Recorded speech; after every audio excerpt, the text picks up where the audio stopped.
Hello everyone, I am Nisha MD. Today we will discuss about capital market. Let me start by introduction. The capital market is the market for long term capital. Capital market ಒಂದು long term capital ಆಗಿರುತ್ತೆ. The demand for long term money capital comes predominantly from private and public manufacturing industries, trading and transport unit. So ಇದು some ಸೆಕ್ಟರ್ಸಲ್ಲಿ demand ಇರುತ್ತೆ long term ಮನಿ capital. ಅದು ಯಾವ sectors ಅಂತ ಹೇಳಿದರೆ private and public manufacturing industries ಆಗಿರ್ಬೋದು, trading and transports units ಆಗಿರ್ಬೋದು. Secondly, meaning. Capital market is a market where buyers and sellers engage in trade of long-term financial securities like bonds, stocks, etc. Capital market means buyer and seller ಜೊತೆ bonds, stock, financial ಸೆಕ್ಯೂರಿಟೀಸನ್ನು include ಮಾಡ್ಕೊಂಡಿರುವಂತಹ ಒಂದು market ಆಗಿರುತ್ತೆ. ಇದನ್ನು ನಾವು capital market ಅಂತ ಹೇಳ್ಬೋದು. This is long term ಸೆಕ್ಯೂರಿಟೀಸ್ನ ಟ್ರೇಡ್ ಮಾಡೋದಾಗಿರುತ್ತೆ ಮತ್ತು ಇದು ಎಬೋ 1 ಇಯರಲ್ಲಿ ಟ್ರೇಡ್ ಮಾಡೋಂತಹ ಕ್ಯಾಪಿಟಲ್ ಮಾರ್ಕೆಟ್ ಆಗಿರುತ್ತೆ. ಫಾರ್ ಎಕ್ಸಾಂಪಲ್ ನಾವು ಹೇಳೋದಾದರೆ exchange money conversion to foreign currency ಅಂತ ಹೇಳಿದ್ರೆ ಇಂಡಿಯನ್ ಕರೆನ್ಸಿ ಬಂದ್ಬಿಟ್ಟು ಈಗ ರುಪೀಸ್ ಆಗಿರುತ್ತೆ, ಈಗ ಅಮೇರಿಕನ್ ಬಂದ್ಬಿಟ್ಟು ಡಾಲರ್ಸ್ ಆಗಿರುತ್ತೆ. ಇವೆರಡೂ ನಾವು ಎಕ್ಸ್ಚೇಂಜ್ ಮಾಡೋದಾಗಿರುತ್ತೆ. ಅಂದರೆ ರುಪೀಸ್ನ ನಾವು ಡಾಲರಾಗಿ ಕನ್ವರ್ಟ್ ಮಾಡೋದಾಗಿರ್ಬೋದು ಅಥವಾ ಡಾಲರ್ನ ರುಪೀಸಾಗಿ ಕನ್ವರ್ಟ್ ಮಾಡೋದಾಗಿರುತ್ತೆ. ಇದನ್ನು ನಾವು ಕ್ಯಾಪಿಟಲ್ ಮಾರ್ಕೆಟ್ ಅಂತ ಹೇಳ್ಬೋದು. ಮತ್ತು ನಾವು ಕ್ಯಾಪಿಟಲ್ ಮಾರ್ಕೆಟ್ನ ಇನ್ನೊಂದು ಮೀನಿಂಗಲ್ಲಿ ಹೇಳೋದಾದರೆ capital market is a exchange money ಅಂತಂದರೆ ಒಂದು ನಿರ್ದಿಷ್ಟ ಪ್ಲೇಸಲ್ಲಿ ಈ ಎಕ್ಸ್ಚೇಂಜ್ ಮನಿ ಮಾಡೋದಕ್ಕೆ ನಾವು ಕ್ಯಾಪಿಟಲ್ ಮಾರ್ಕೆಟ್ ಅಂತ ಹೇಳ್ತೀವಿ. ನಾವು let's move on to functions of capital market. Firstly, mobilise long term savings for financing long term investments ಅಂತ ಹೇಳಿದರೆ ಲಾಂಗ್ ಟರ್ಮ್ ಇನ್ವೆಸ್ಟ್ಮೆಂಟ್ಗೆ ಮನಿನ ಪ್ರೊವೈಡ್ ಮಾಡೋದಕ್ಕೆ ಲಾಂಗ್ ಟರ್ಮ್ ಸೇವಿಂಗ್ಸ್ನ ಮಾಡಬೇಕಾಗತ್ತೆ. Nextly, second one, provide risk capital in the form of equity or quasi equity to entrepreneurs activity and information cost ಕಡಿಮೆ ಮಾಡುವುದು. Next, provide equity with a mechanism enabling the investors to sell financial assets. ಕ್ಯಾಪಿಟಲ್ನ divide ಮಾಡೋದ್ರಿಂದ ಮಾಡಿ effective ಆಗಿ competitive ಪ್ರೈಸಿಂಗಲ್ಲಿ improve ಮಾಡೋದಾಗಿರುತ್ತೆ. Improve the efficiency of capital allocation through a competitive pricing mechanism ಅಂತ ಹೇಳಿದರೆ ಕ್ಯಾಪಿಟಲ್ನ ಡಿವೈಡ್ ಮಾಡಿ ಎಫೆಕ್ಟಿವ್ ಆಗಿ ಕಾಂಪಿಟೇಟಿವ್ ಪ್ರೈಸಲ್ಲಿ ಇಂಪ್ರೂವ್ ಮಾಡೋದಾಗಿರುತ್ತೆ. Enable quick valuation of instruments both equity and ಡೆಪ್ಟ್. ಫಿನಾನ್ಷಿಯಲ್ ಇನ್ಸ್ಟ್ರೂಮೆಂಟ್ನ ಸರಿಯಾಗಿ ವ್ಯಾಲ್ಯೂಯೇಟ್ ಮಾಡೋದು ಅಂತಂದರೆ ಫಿನಾನ್ಷಿಯಲ್ ಇನ್ಸ್ಟ್ರೂಮೆಂಟ್ಸ್ ಅಂತಂದರೆ ಈಕ್ವಿಟಿ ಆ್ಯಂಡ್ ಡೆಪ್ಟು ಇದನ್ನು ಸರಿಯಾಗಿ ವ್ಯಾಲ್ಯೂಯೇಟ್ ಮಾಡೋದಾಗಿರುತ್ತೆ. Provide insurance against market risk through derivative trading and default risk through investment protection fund. Investment fund protection ಮಾಡೋದಕ್ಕೆ ಮತ್ತು ಮಾರ್ಕೆಟ್ ರಿಸ್ಕ್ ಅವಾಯ್ಡ್ ಮಾಡೋದಕ್ಕೆ ಇನ್ಶೂರೆನ್ಸ್ ಕೊಡೋದಾಗಿರ್ಬೋದು. ಮತ್ತು ಸರ್ಟೈನ್ ಪೀರಿಯಡಲ್ಲಿ ಫಿನಾನ್ಷಿಯಲ್ ಆ್ಯಕ್ಟಿವಿಟೀಸ್ನ ಮಾಡೋದಕ್ಕೆ ಹೆಲ್ಪ್ ಮಾಡುತ್ತೆ. ಇದೆಲ್ಲ ಕ್ಯಾಪಿಟಲ್ ಮಾರ್ಕೆಟ್ದು ಫಂಕ್ಷನ್ಸ್ ಆಗಿರುತ್ತೆ. ನೆಕ್ಸ್ಟು ನಾವು importance of capital market in economy ನೋಡಬಹುದು. First one, allocation of capital. One of the major economic benefits generated by development of the capital market is improved allocation of capital. ಇದು ಒಂದು major economic benefits ಆಗಿರುತ್ತೆ. ಇದು generate ಆಗಿದ್ದು capital ಮಾರ್ಕೆಟಲ್ಲಿ ಮತ್ತು ಇದು allocation of capital improve ಆಗುತ್ತೆ. ಈ ಮಾರ್ಕೆಟಲ್ಲಿ ಅಲೋಕೇಶನ್ ಆಫ್ ಕ್ಯಾಪಿಟಲು ಇಂಪ್ರೂವ್ ಆಗುತ್ತೆ.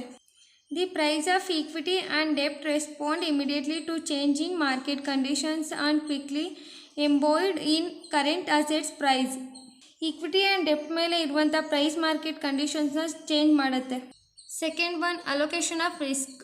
Capital market facilities investors to earn returns based on there risk taking ability ಅಂತ ಹೇಳಿದರೆ ಇನ್ವೆಸ್ಟರ್ಸ್ ಕ್ಯಾಪಿಟಲಲ್ಲಿ ಇನ್ವೆಸ್ಟ್ ಮಾಡೋದ್ರ ಮೇಲೆ ರಿಟರ್ನ್ ಅರ್ನ್ ಮಾಡಿಕೊಳ್ಳುವಾಗ ರಿಸ್ಕ್ ಅವಾಯ್ಡ್ ಮಾಡುತ್ತೆ. Third one, mobilisation of saving. With the development of capital market, the banking and non banking institutions provide facilities which encourage people to save more. Capital ಮಾರ್ಕೆಟಲ್ಲಿ banking and non banking institutions ಪೀಪಲ್ನ encourage ಮಾಡೋದ್ರಿಂದ ನಾವು ಕ್ಯಾಪಿಟಲ್ನ save ಮಾಡ್ಬೋದು. Fourth one, encouragement to investment. The capital market facilitates lending to the businessman and the government and thus encourages investments. Capital ಮಾರ್ಕೆಟಲ್ಲಿ ಹಲವಾರು facilities ಇರುತ್ತೆ ಮತ್ತು businessman and government both ಎಲ್ಲರೂ ಇನ್ವೆಸ್ಟ್ ಮಾಡೋ ಥರ ಎಂಕರೇಜ್ ಮಾಡೋದಾಗಿರುತ್ತೆ. It provides facilities through banks and non bank financial institutions. ಮತ್ತು invest ಮಾಡಿದರೆ bank and non banks financial ಇನ್ಸ್ಟಿಟ್ಯೂಷನಿಂದ ಫೆಸಿಲಿಟೀಸ್ ಸಿಗುತ್ತೆ ಅಂತಲೂ ಹೇಳೋದಾಗಿರ್ಬೋದು. ಇದರಿಂದ ಅಂದರೆ ಪೀಪಲ್ಸು ಎನ್ಕರೇಜ್ ಆಗಿ ಅಥವಾ ಗೌರ್ಮೆಂಟು ಅಂತಂದರೆ ನಮಗೆ ಹೆಚ್ಚು ಇನ್ವೆಸ್ಟ್ ಮಾಡಿದ್ರೆ ಹೆಚ್ಚು ಬೆನಿಫಿಟ್ ಸಿಗುತ್ತೆ ಮತ್ತು ಜಾಸ್ತಿ ಪ್ರಾಫಿಟ್ ಸಿಗುತ್ತೆ ಅಂತ ಇನ್ವೆಸ್ಟ್ ಮಾಡೋದ್ರಿಂದ ಮತ್ತು ನಮ್ಮ ಕ್ಯಾಪಿಟಲ್ ಮಾರ್ಕೆಟು ಇಂಪ್ರೂವ್ ಆಗುತ್ತೆ ಮತ್ತು ನಮ್ಮ ಇಂಡಿಯನ್ ಎಕಾನಮಿ ಕೂಡ ಇಂಪ್ರೂವ್ ಆಗುತ್ತೆ. ಮತ್ತು ಪೀಪಲ್ನ ಅಟ್ರಾಕ್ಷನ್ ಮಾಡೋದಾಗಿರುತ್ತೆ ಇದು. Fifth one, stability in security prices. The capital market tends to stabilize the values of stocks and securities and reduce the fluctuations in the prices to the minimum. Capital ಮಾರ್ಕೆಟಲ್ಲಿ stock and securities value stable ಆಗಿ ಇರುತ್ತೆ. Times reduce ಆಗೋದಾಗಿರ್ಬೋದು ಅಥವಾ ಫ್ಲಕ್ಚುವೇಟ್ and prize ಆಗಿರುತ್ತೆ. ಅಂದರೆ ಅದು ಜಾಸ್ತಿ variation ಅಂದರೆ ಈಗ 50 ಇದ್ದದ್ದು ಡೈರೆಕ್ಟ್ಲಿ 130 ಆಗೋದಾಗಿರ್ಬೋದು, 150 ಆ ರೀತಿ ವೇರಿಯೇಷನ್ ಆಗಲ್ಲ. ಅಂದರೆ ಮಿನಿಮಮ್ ಕಾಸ್ಟಲ್ಲಿ ವೇರಿಯಬಲ್ ಆಗಿರ್ಬೋದು. ಅಂತಂದರೆ ಯಾವುದನ್ನೇ ನಾವು ನಮ್ಮ ಇದರಲ್ಲಿ ಅಂದರೆ ನಮ್ಮ ವರ್ಲ್ಡಲ್ಲಿ ಅಥವಾ ನಮ್ಮ ಪಬ್ಲಿಕಲ್ಲಿ ಯಾವುದೇ ಫಿಕ್ಸ್ಡ್ ಆಗಿರುತ್ತೆ ಅಂತ ಯಾವುದನ್ನು ಹೇಳೋದಕ್ಕಾಗಲ್ಲ. ಅದೇ ರೀತಿ ಕ್ಯಾಪಿಟಲ್ ಮಾರ್ಕೆಟು ಕೂಡ ಇದು ಸ್ಟೇಬಲ್ ಆಗೇ ಇರುತ್ತೆ, ಇದು ಫಿಕ್ಸ್ಡ್ ಆಗಿರುತ್ತೆ ಅಂತ ಹೇಳೋದಕ್ಕಾಗಲ್ಲ. ಮಿನಿಮಮ್ ಪ್ರೈಸಲ್ಲಿ ಇದನ್ನು ಕೂಡ ಫ್ಲಕ್ಚುವೇಟ್ ಆಗ್ತಾ ಇರುತ್ತೆ. Next I will talk about types of capital market. Capital ಮಾರ್ಕೆಟಲ್ಲಿ 2 ಟೈಪ್ಸ್ ಇರುತ್ತೆ. ಮೊದಲಿಗೆ first one primary market, second one secondary market.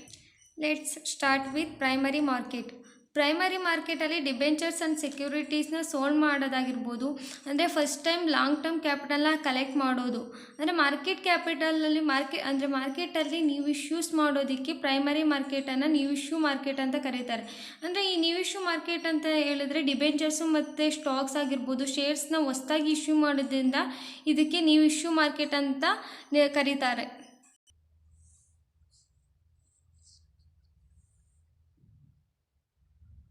ಇದರಲ್ಲಿ ಸಮೋನ್ ಫಂಕ್ಷನ್ಸ್ ಇರುತ್ತೆ. ಅದರಲ್ಲಿ ಮೊದಲನೇದು ವರ್ಜಿನೇಷನ್.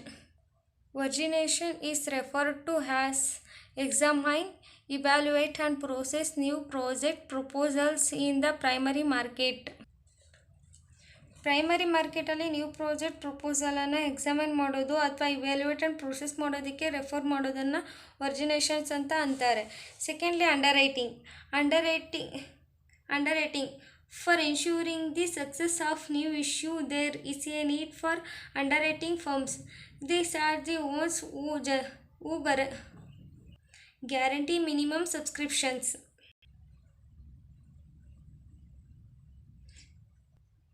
ಪ್ರೈಮರಿ ಮಾರ್ಕೆಟಲ್ಲಿ ಅಂಡರ್ರೈಟಿಂಗ್ ಒಂದು ನಂಬರ್ ಆಫ್ ಶೇರ್ಸ್ ಪಬ್ಲಿಕ್ ಪೀಪಲ್ಸ್ಗೆ ಟ್ರೇಡ್ ಮಾಡಲು ಸಾಧ್ಯವಾಗದಿದ್ದರೆ ಶೇರ್ಸ್ಗಳನ್ನ ತಗೊಳ್ಳೋದಕ್ಕೆ ಅಂಡರ್ರೈಟಿಂಗ್ ಫಿನಾನ್ಷಿಯಲ್ ಇನ್ಸ್ಟಿಟ್ಯೂಷನ್ ಅಂಡರ್ರೈಟಿಂಗಾಗಿ ಕಾರ್ಯನಿರ್ವಹಿಸುತ್ತೆ.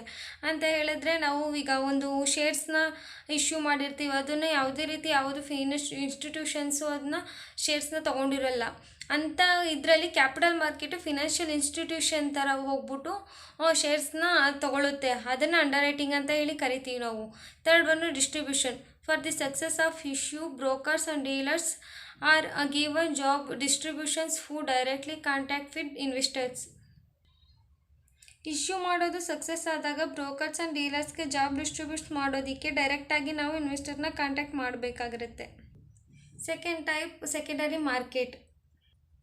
ಸೆಕೆಂಡರಿ ಮಾರ್ಕೆಟ್ ಅಂತ ಹೇಳಿದ್ರೆ ಆಲ್ರೆಡಿ ಶೇರ್ಸ್ನ ಇಶ್ಯೂ ಮಾಡಿ ಅದನ್ನ ಮತ್ತೆ ಮಾರ್ಕೆಟಲ್ಲಿ ಬೈಯರ್ಸ್ ಸೋಲ್ಡ್ ಮಾಡೋದಕ್ಕೆ ಸೆಕೆಂಡರಿ ಮಾರ್ಕೆಟ್ ಅಂತ ಹೇಳ್ತಾರೆ.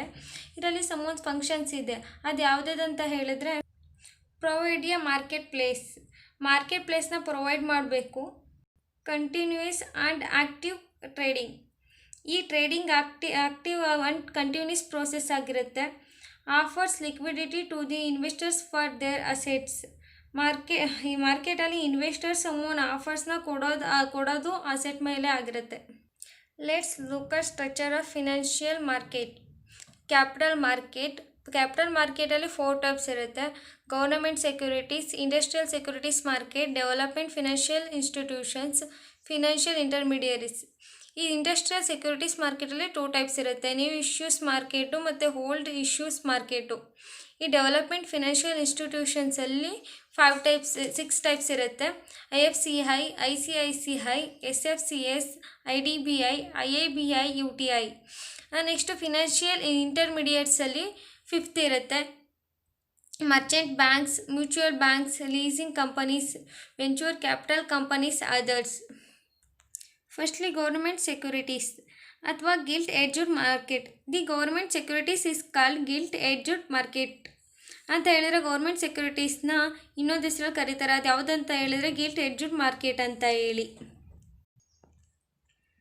It refers to the market for government and semi-government securities backed by the Reserve Bank of India. Central government securities are the safest among all securities. RBI government and semi government ಸೆಕ್ಯೂರಿಟೀಸ್ನ issue ಮಾಡೋದ್ರಿಂದ central government securities ಎಲ್ಲದಕ್ಕಿಂತ safe ಆಗಿರುತ್ತೆ ಅಂತ ಹೇಳ್ತಾರೆ. ಅಂತ ಹೇಳಿದ್ರೆ ನಾವು safe ಆಗಿದ್ದರೆ ಅಂದರೆ ನಾವು ಇನ್ವೆಸ್ಟ್ ಮಾಡೋದು ಸೇಫ್ ಆಗಿದ್ದರೆ ಅದು ಮತ್ತೆ ನಮಗೆ ರಿಟರ್ನ್ ಸಿಗುತ್ತೆ ಅನ್ನೋ ಗ್ಯಾರಂಟಿ ಇದ್ದರೆ ಮಾತ್ರ ತಾನೇ ನಾವು ಇನ್ವೆಸ್ಟ್ ಮಾಡೋದು.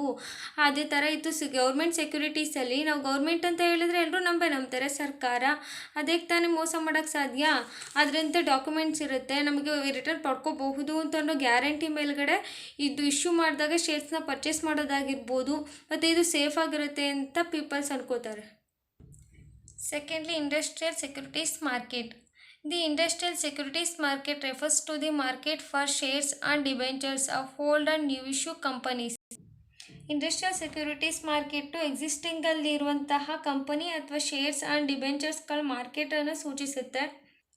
New issue market refers to the raising of capital, new capital in the form of the shares and debentures, whereas the whole capital market deals with securities already issued by companies.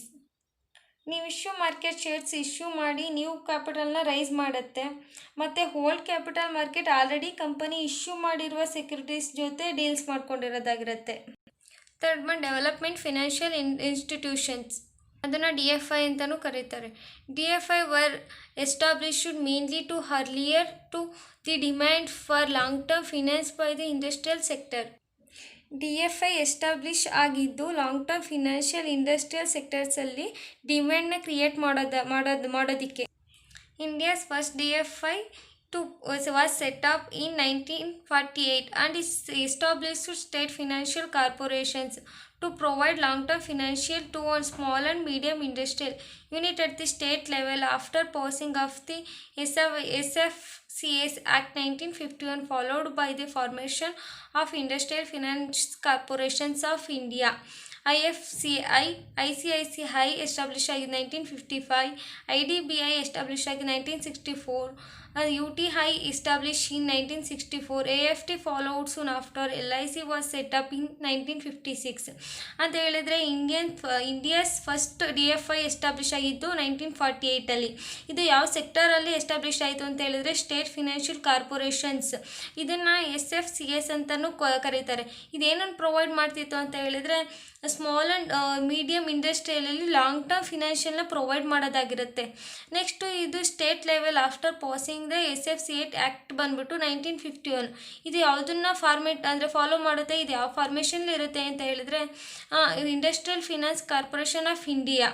Next ICICI establish ಆಗಿದ್ದು 1955, IDBI establish ಆಗಿದ್ದು 1964, UTI establish ಆಗಿದ್ದು 1964. AFT ಯಾವುದನ್ನು follow ಮಾಡ್ತಿತ್ತು ಅಂತ ಹೇಳಿದರೆ LIC. ಈ LIC ಯಾವಾಗ establish ಆಯಿತು, ಸೆಟಪ್ ಆಯಿತು ಅಂತ ಹೇಳಿದರೆ 1956. Next fourth one financial intermediates.